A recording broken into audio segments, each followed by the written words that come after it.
Isn't it? Geoff Rowley, Maloof Cup. Skin Phillips, TransWorld. We're going to go through it right here.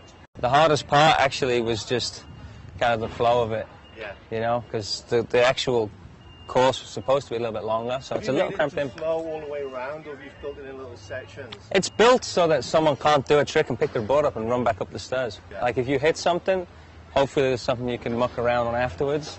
So yeah, I guess it's designed with more of a flow. And that's what you want. You want somebody to come to a contest and interpret it in their own way and have that option. Yeah. And so hopefully that's what people get out of it. And what's the thinking behind this obstacle right here? This is actually based on a really old handrail that was at a university in Southern California, from Irvine, UC Irvine. It's an old rail. It's been taken out a long time ago. But I mean, nothing's really. It's not the exact replica. It's just based on. This kick is great. Yeah. Yeah, this thing will just fly you. You could probably all the way to the moon out of that thing. What's this based on here? Right. It's based on like a big black schoolyard bank, basically. And there's actually going to be a picnic bench that's going to go after here. This is actually a really neat obstacle, this one. It's based on a spot that's up in Los Angeles off Sunset, at the end of Sunset. Like Anthony and yeah. You go through the corner. It's unusual, yeah. So instead of just going straight up the ledge, you then like cut yourself across and go down it. So this is going to be really fun to skate, I think. Nice. And this spot here, this is the Spain spot, right? And this one's actually the hardest one to replicate, because if you look at, unless you've been there, and even if you've been there, like if you look at any video of it from different angles, the thing it's so hard to figure out exactly the dimensions of it. So it's kind of based on, so hopefully that'll work out. But it looks pretty neat, I think. But yeah, that's based on a spot that's out in Barcelona that a lot of guys have seemed to like, or seem to find, unique. Yeah. I guess this is kind of from the old San Francisco spot. Yeah. It's based on the 3 up, 3 down spot in San Francisco. So this actually came up a little further than it was supposed to. So we had to actually make it flat there, so it's not as high to get onto as the one that's in San Francisco. But it's exactly the same off the end, and it's exactly the same, pretty much the same length and all that stuff. So it's neat. And then this is obviously another based on the San Francisco spot. Pier 7. Yeah, the Pier 7, which is. I can get skate stock, which is pretty much every day. So, I think that's kind of cool, like to have that in a contest. It's a little bit taller than the Pier 7 one, but again, like nothing is supposed to be exactly the same. Everything's just kind of based on.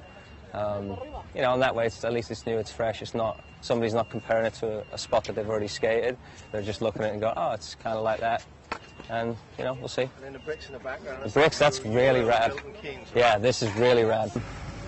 Yeah, so these brick banks, I guess these are kind of really influenced by Brooklyn banks. They're not supposed to be anything like them, but just the fact that they're brick, brings that kind of element to it. It's real brick. Wow. Yeah, it's real brick. These guys have spent at least almost 2 days doing it. And so whenever you add different textures and stuff to everything, I think it just makes it feel better. More like street skating. Yeah, more like street skateboarding, which is why there's a lot of granite on the ledges and manuals.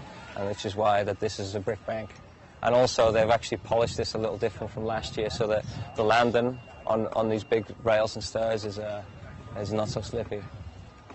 But you didn't design this, right? Well, this actually was the first thing we started off with. This was the first part of the design of the whole course. We built everything else around this because this was something that the contest is actually sponsored by Tech Deck, which makes all the little fingerboard skateboards, and they make all kinds of obstacles and stuff as well. So those guys sponsored the event, so they wanted something that they're actually manufacturing, which is totally fine.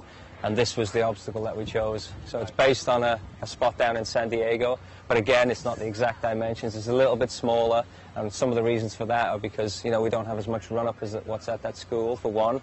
And then also, we want it to be something that people can ride and they can see the influence, but at the same time, they can, maybe do a little bit more on this stuff than they could on that, So when it's go time here, everyone's going to have room to skate. There's going to be a lot of shit going on, right? Yeah, and this time as well, the format of the whole contest is a lot different. So actually there's less people skating at the same time. I think there's only ever 6 people on the course at the same time. Right.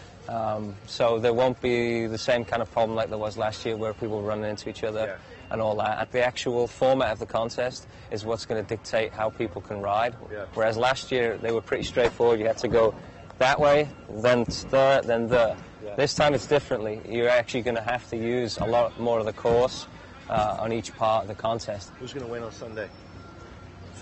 Tony Hawk. Not you? Not me. What would we do with 100 grand if you won 100 grand? What would I do with it? I'd buy land. Yeah? Yeah. Where? Arizona. Yeah. Thanks, Geoff. Thank you.